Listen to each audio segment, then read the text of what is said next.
Good morning, you listen to FloorDaily.net, and I'm Kemp Harr. This morning my guest is Lew Migliore, who is the principal at LGM and Associates. Lew, how you doing? Good, Kemp. How are you? I'm good. Most people know who you are, Lew.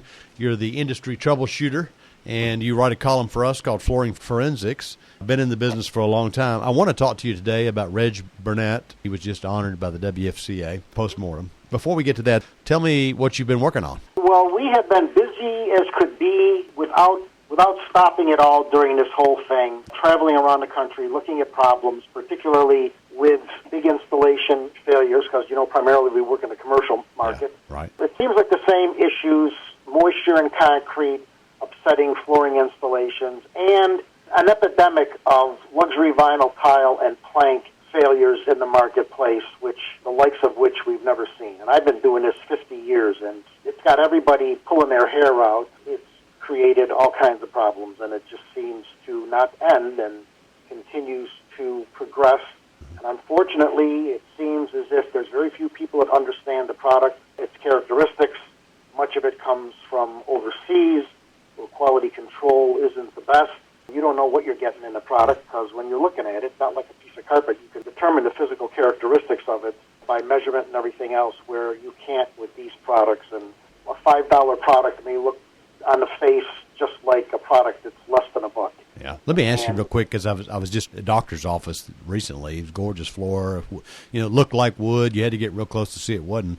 But there was that end gap. I mean, there was about a half inch. What causes that? That's a dimensional stability problem, right? Yes, and that's a huge issue, and I'm glad you brought that up. Shrinking on the ends and the width, and then planar stability issues where the product could lift on the ends, dome, cup, curl. Our office right now is full of product that has dimensional and planar stability issues. And I will tell you that we are starting to see some of that again with carpet tile.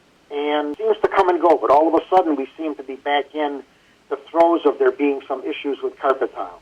So business as usual and growing. We are putting people on. Business is good. Yeah, thank God. Business is great. And you're trying to correct the wrongs that are out there. So I think that's what Reg Burnett was doing. And as a matter of fact, I think he was a little bit of a mentor for you. Is that right?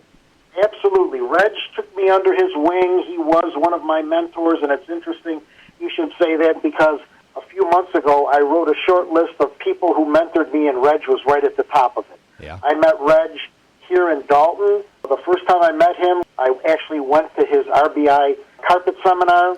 We became friendly, and I would stop every time I come down here, which I was here all the time over the years before I moved here. I would always stop by Reg. He'd always take time to see me in his office, no matter how busy he was. And as he helped mentor me along, I ultimately wound up with his carpet seminar, which we still use the basis of information from.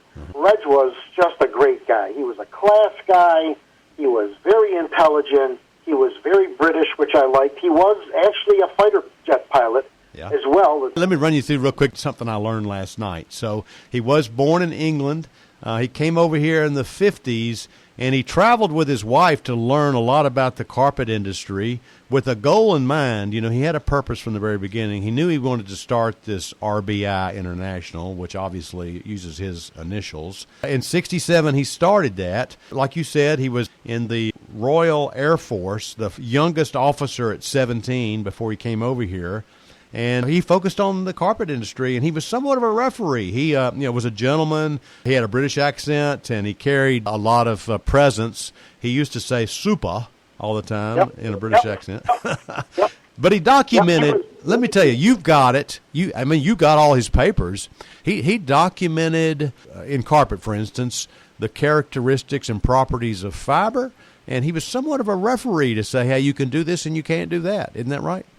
Yeah, absolutely. Yes. It's interesting things that he taught me at the very beginning of my career. And when you say RBI International, well, LGM and Associates kind of did that because of RBI, because LGM is my initials. Yeah. And yes, he had a great deal of influence on me.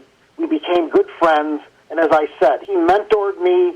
He would send business my way. I'll never forget one situation that came up in the industry that was extraordinarily huge. He got me involved in that. working with him and several other people on this project, and I came up to Charlotte, I think, the big meeting. Reg was in there, and he introduced me and said, Lew, tell him what you think after you heard all of this stuff. And my typical Lew fashion, which is Sicilian street thug from New York, response. And I remember him laughing, and he said to them, didn't I tell you that this was the guy? So I'll never forget that. So we had some good times. As a matter of fact, I just saw Jean, his wife, at the Chattanooga airport, and I sat and talked with her for a while. Reg was a great guy, always enthusiastic, always up. He knew everybody, and he was the referee. He was the guy. He was the consummate consultant to the industry then. Let me suggest to you, it was after he stepped down, because he retired in 2002 and then died in 2013. But that's when some of these bold players decided to come out with lifetime warranties. He would never have allowed that, would he? Yeah, I don't think so. We had lots of talks in his office about things going on in the industry, whether it was about Stainmaster or Scotchgard or polypropylene carpet, or no matter what it was. Those were good times, and those are times that are unforgettable, and I am eternally grateful to Reg for his mentoring, direction that he gave me. You keep these people, these handful of people in your life who help you. Integrity. And there's always somebody to help you. And I tried to do the same thing, and Reg was sharp. As a matter of fact, my first assistant was one of the ladies that worked for Reg. Last question. Did he deserve to be in the WFCA Hall of Fame? Oh, absolutely. He should have been there years ago. Okay. Years ago. All right, Lew, thanks so much for spending time with us. Again, we're talking to Lew Migliore, a principal at LGM and Associates, and you've been listening to Kemp Harr and FloorDaily.net.